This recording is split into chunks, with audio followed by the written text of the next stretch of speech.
Top of the morning, everybody. It is time for Cowboys, Trailers, and Ranches. A little bit later than we thought. I'm Jimbo. And I'm Barry. And we're pulling off something that we didn't think we were going to be able to do. But hey, dude, we did it. The old split screen in two different places. Where are you at? I am in Austin, Texas at the Austin Rodeo Livestock Show and Rodeo. So You're still there. Service is great here. No connection issues going on. I swear, y'all, we fight with this. I swear, I still think there's somebody out there chatting with us because this has been something now. Woo. You don't think it has anything to do with our age and our I don't know, technical capabilities? I'm a seasoned veteran, so yeah. Not in the technical world, you're not. We might be how do you say it? Technologically challenged? Is that how you say it? That's a good. Yeah, that's nail on the head. Yeah. The older I get, the less I understand of this stuff. Here's the cool thing: I'm at a really cool Longhorn sale that we're gonna tell you about in Grapevine, Texas, and he's still at Rodeo Austin. So we're two different places at once, and I still can't believe we pulled it off, dude. Oh, wait a minute. Hold on. Cheers. Yes, cheers. Amigo. I should have had more than just coffee in here to get going. I know you got something there like I do behind me. No, it's straight black coffee today. Good. I'm proud of you. Well, hey, happy horny leprechaun day to you, sir. Oh, gosh, no. It's just not happy St. Patty's Day. See, and I'm not even. Yeah, I didn't even. And you're not no even green. I've got no green on today. I do. Hey, you remember that shirt I told you about? I got it on. You do, don't you? I do. You want to show everybody? You want to show? You want no, I don't. I'm just kidding. You sure? Okay. Yeah, no. We have to put out another display. Gosh. Well, hey, serious. On a serious note, if we can do that, we are in Grapevine, Texas, and we are at the Longhorn Legacy Sale. And for all of you that don't follow the Texas Longhorn industry and business, it is one of the most prestigious, high-end Longhorn sales that they do or that they have across the country. And we're going to have on the manager of the Longhorn Legacy Group, Mr. Chase Vasut, here in just a little bit.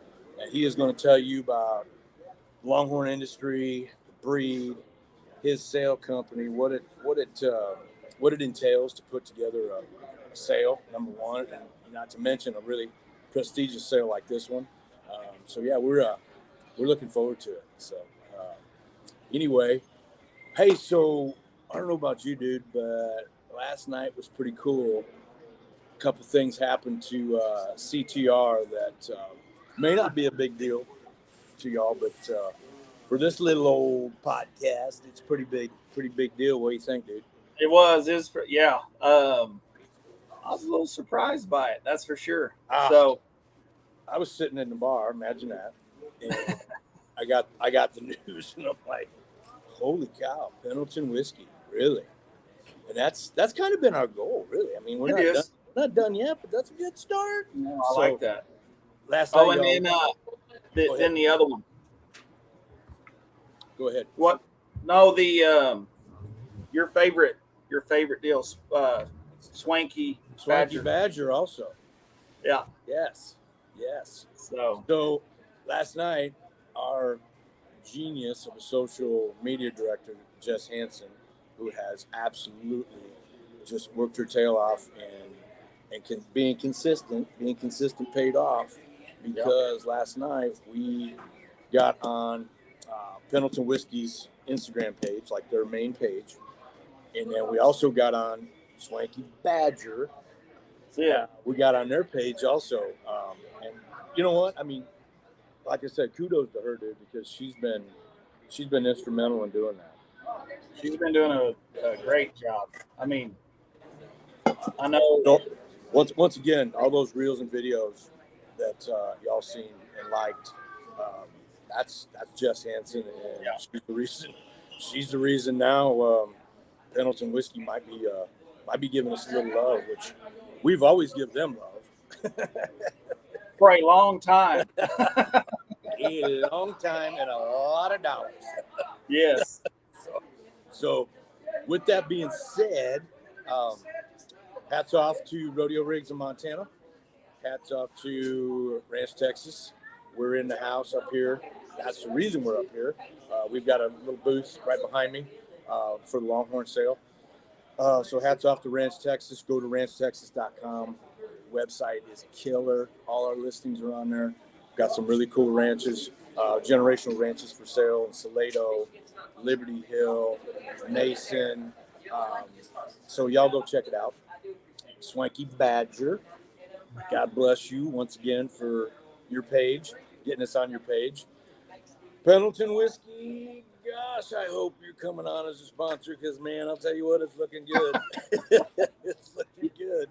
Even if it's just product, that'll work. Exactly. You know what, just the fact that we got out here, I don't know, man, it's just really cool. It is, yes. For obvious reasons. So, your favorite, sir, Big Red 69 Cattle Company. Yep, near and dear to my heart. I know that's become your favorite. I think it's kind of mine too, to be honest with you. It is. Shout out, Big Red. Big Red in the house. Laredo Conversions, our good buddy Brian Gillard, doing the coolest, sickest trucks in the biz. No disrespect, Western Hauler at all. Thank God for Brian and his efforts. Thank you, sir. Right. And we've got somebody really come on. He's a friend of ours. Scott and Corey Powers out of Oklahoma. I'm going to reach down here because, once again, love y'all have been giving us on stuff is really cool. So, look at that, man. Look at that piece of art. Oh, man, that's cool. So, what that is, for all you non-Western non-cowboy people, that's a hat box, but they call it a beaver box. So, when you go to look that up, don't Google beaver box, okay? Nope. We know this, so do not do that. So, if you want to order something cool like this, go to Shorty's Cowboy Hattery. She's in Stockyards in Oklahoma City. She's at a lot of trade shows, and she's pretty much got these things all the time. They'll custom design one for you, like they did Ranch, Texas. They've got different shoulder harnesses here. They can design. That's just kind of a standard one, and they can put your brand on it. They can do tooled leather. I mean, just whatever. I mean, so anyway, welcome to the CTR family beaver box. Gosh, I love that name. I love that. Yeah. So seriously, you thought about this? Swanky Badger. Yeah. And now beaver box. Beaver box. Kind of. Yes. What else can we get? It fits. What else can we get? Gosh. So did you do your due diligence? Do any research on the Longhorn industry and Longhorn breed, sir? I did. I looked up like the sale page and just went through some stuff. I mean, it's very, very interesting. And I've got obviously some questions here to ask him just because of my own lack of knowledge on the breed itself. Right. I've always obviously don't necessarily, I've never really studied their history or know their history. All I know from my background is I've roped quite a few of them. So that's well, kind of that's the extent of it, man. They actually go back. So they first came to Texas, believe it or not, in the early 1700s. Right. The breed actually breed actually was founded in 1493. I mean, and they came from like the islands. It's if you get a chance, and Chase will be on here in about 2 seconds, but if you get a chance, this is a part of Texas heritage. I mean, this is a part of Western heritage, right? So I mean, this breed goes back a long way, and I haven't done my research to see if they are the oldest breed. They're probably not, but I would sure think they'd be probably right up there. You know, like I know they're a tough breed, right? And down in South Texas and down here in the South, you know, right? Right. But this is what I've never understood. Again, this is not my non-understanding of the breed. How predominant they are in Canada.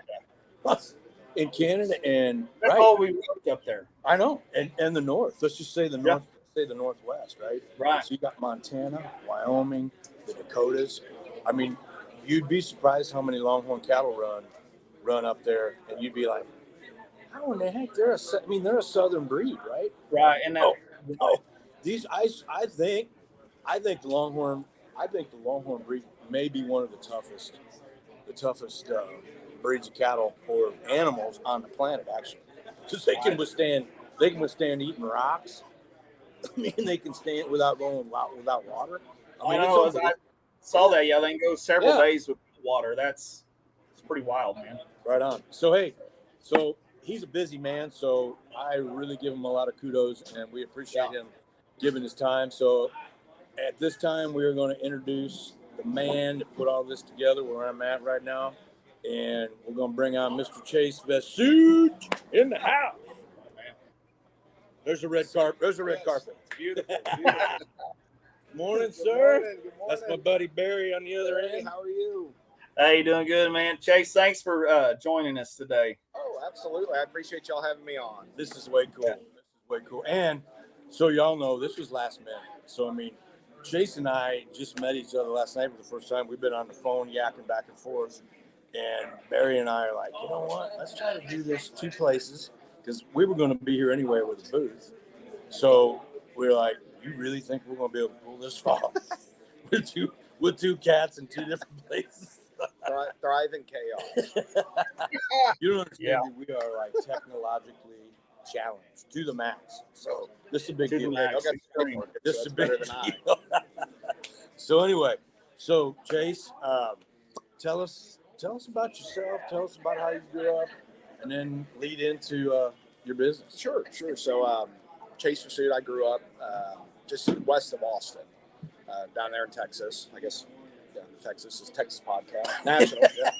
Let's go worldwide. Went to college Bill, right out of there. Always wanted to be involved in Longhorns. My dad played football at UT, so he always wanted some. He did. Did you hear that? Sooner? Did you hear that? I hear it. I hear it. Very Coach Bro for you. Kingsbury. Or not? No, not Kingsbury. I was like, Lincoln Riley.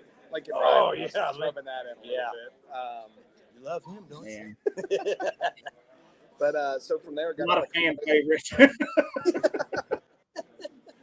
But after college, got into selling ads with one of the associations that we had, advertising. Turned into something else, then turned into a full-time job at that company. The CEO had retired. I took over there. I ran that company for a few years. We did all Longhorn sales, similar to what the group does now. Then this new group started in 2019. So it's been 4 years here with the Legacy Group. Right on. A lot of fun. We do sales all across the country and attend pretty much all. Yes, we do from Virginia, Missouri, Kansas, down here in Grapevine. So pretty much anywhere we think there needs to be a sale or anything we can do to help our industry, we do it. So it is. I mean, so you've done nothing but Longhorns. I mean, that's it in the cattle business. That's it. Just lucked into it. Why'd you choose? So you could have chose anything, right? Angus, Red Angus. I mean, limousine, whatever. Why'd you choose Longhorns? It's the history to me, and I think a lot of people, you don't go into a big steakhouse and see a Red Angus bull hanging over the fireplace, right? That's a good point. You don't. That's a good point. That's maybe a real good point. 69 Cattle Company would.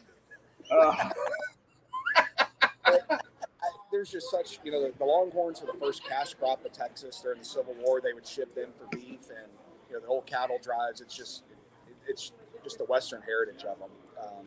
That's what we were just talking about. The history, to me, is like, oh, it's unreal. They're one of the oldest breeds. Am I Yes, wrong? sir. Yeah, they came over. They were one of the first groups with Columbus. The Spanish Longhorns came over, and they ran wild for years through hunting, whatever kind of stuff. They almost became extinct in the early 60s or late 60s. That's where the TLBAA, one of our associations, was formed, and the numbers are back up to a couple 100,000 today. Holy cow.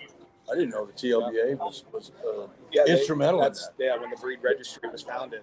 What would, I'm sorry, so what was it that led to, I mean, like almost their extinction? I mean, what was the cause of that? I mean, back in the ranching, I mean, with the farmers, whether it's Herefords, Angus, whatever, they don't really like horned cattle. So they were really not that desirable. And, back then they're rangy, they can survive on concrete, for weeks. So they really didn't have the beef production. So I think it was just a lack of that, to them being a necessity to our ag program or ag industry. Sure. Okay. I remember growing up, and my dad, we grew up actually starting out with in the Hereford industry, the Hereford breed. He couldn't stand horned cattle. I remember dehorning, the worst job in the world. Oh yeah. And horned cattle they were like, nobody wants horned cattle.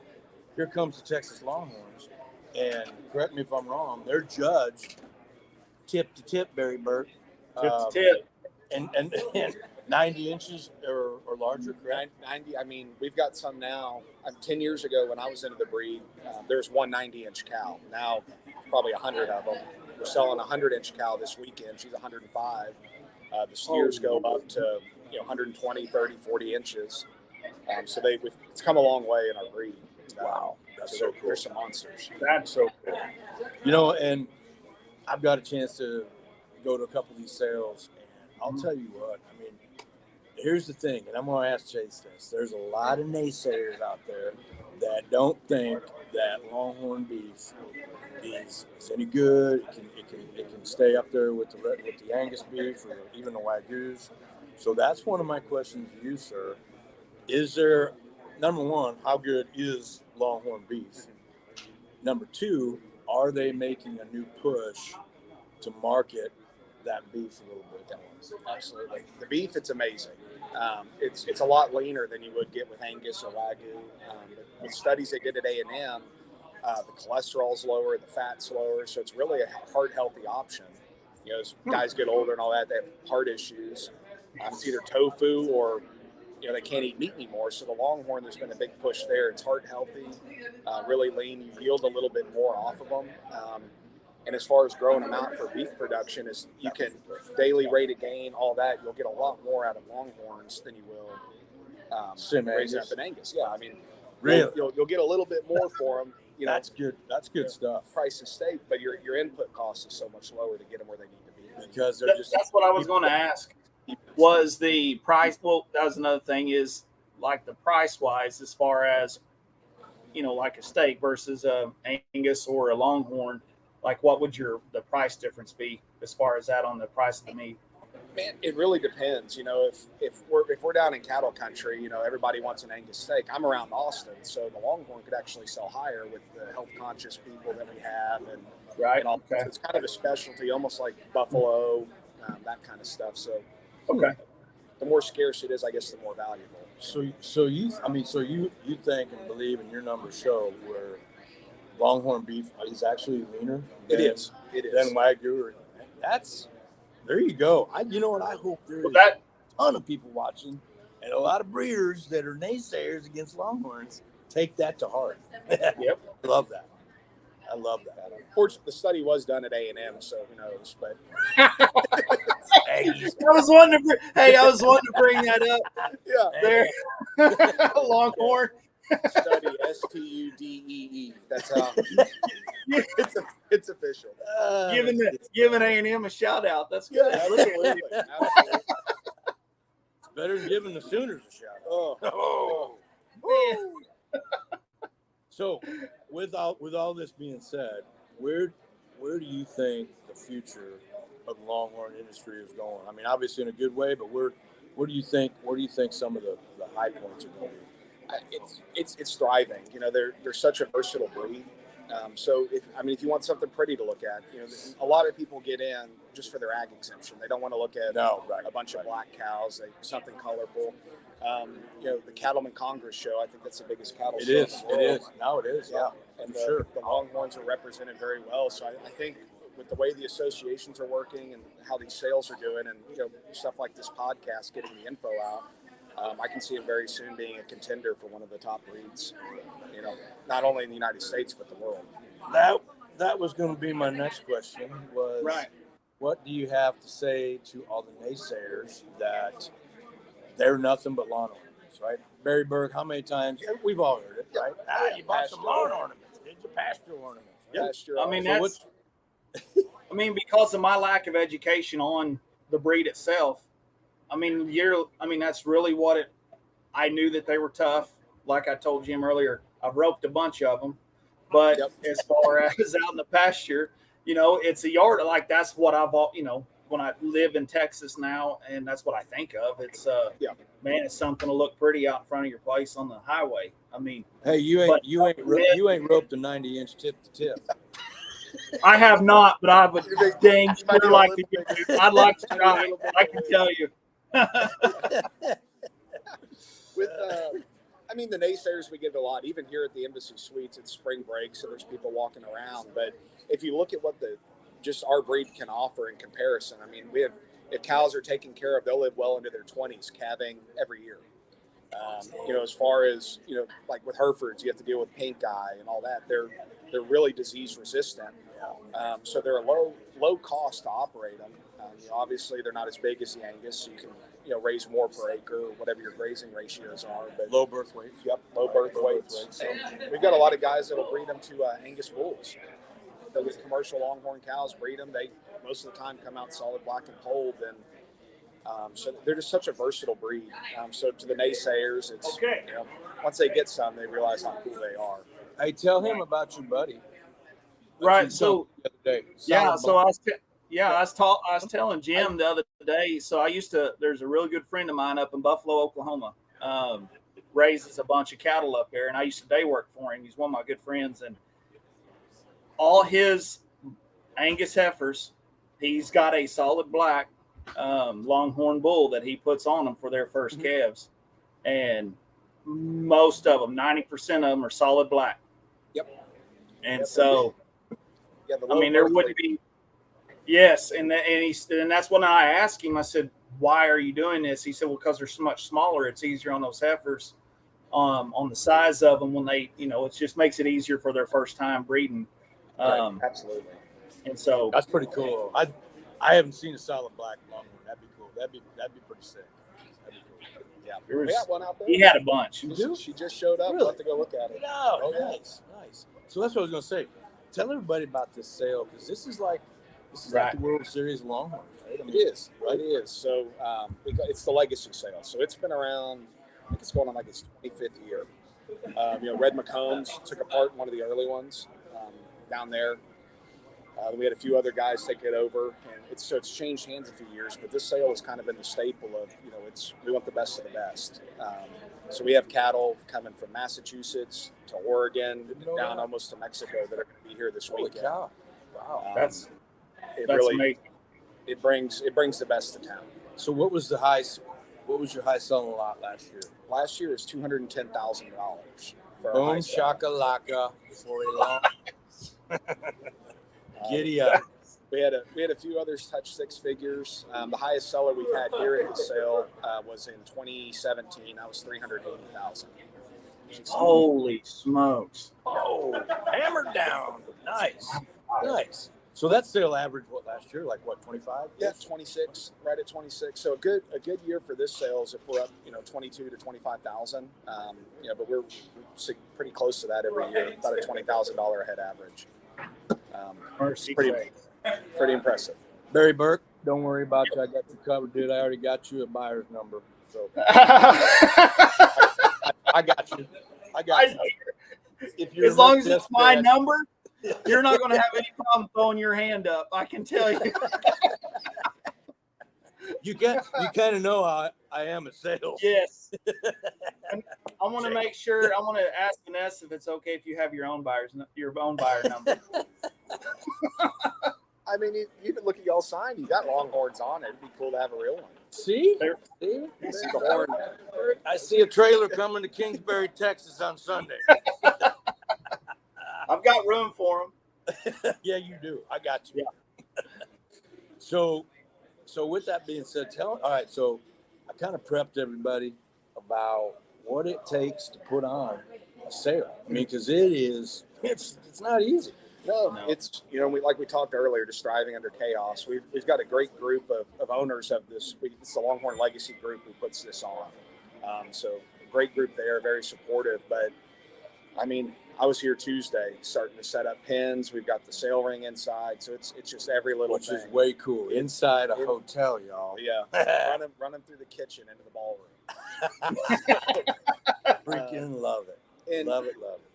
There's stuff that's out of your hands. Last night we had the crazy weather, so we can kind of just go what you can control, and what you can't. Just toss it up and see what happens. But it's a lot of logistics, just making sure getting all the cattle here, having the right people in place, and having done it now for 10 years, it's kind of second nature. But it can definitely be overwhelming if you're new to it. Right. A lot of work, but rewarding on the same Absolutely. in the same breath. Right. And our rules here just have fun. So that's a great thing about our industry. People like to have fun.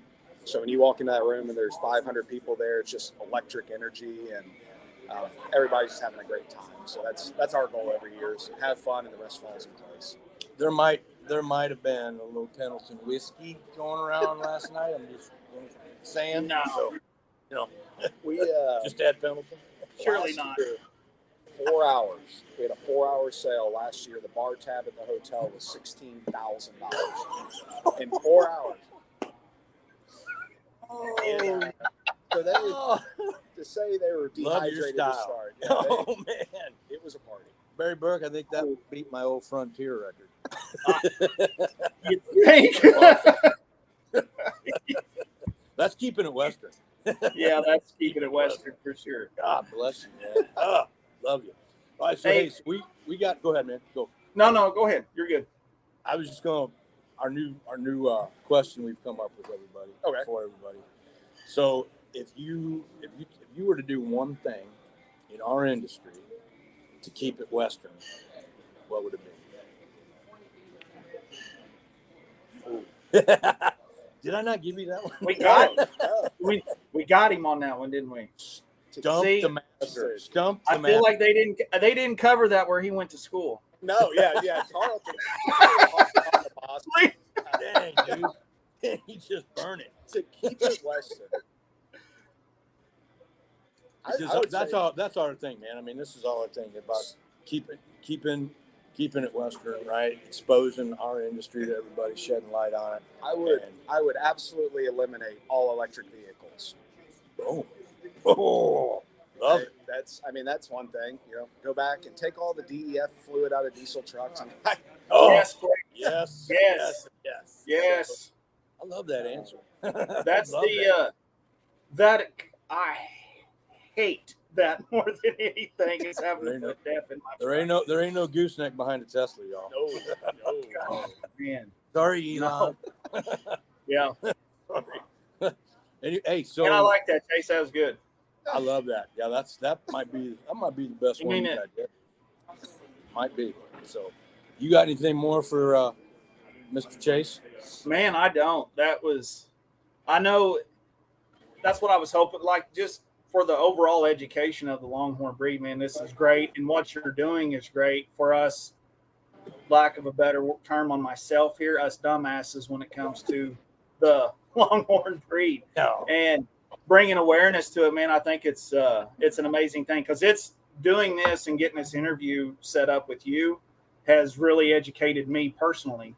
That's awesome. And it's brought a lot of awareness. And so now being more educated on it and being able to pass that on, with us, with Jim and I to other people.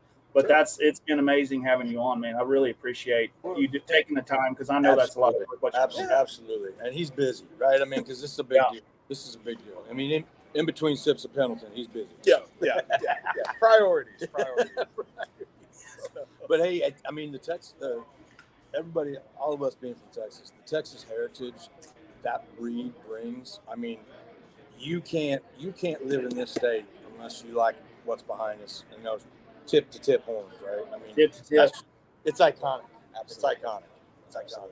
So, well, I think we might call it a day or call it a morning. So, with that being said, I want to thank you, sir. Yes, sir. I appreciate y'all having me on. so much. Thank you, Chase. We're Yes, going to sir. leave y'all with this. Just add Pendleton and Keep it Western. keep it guys. Western. Yeah.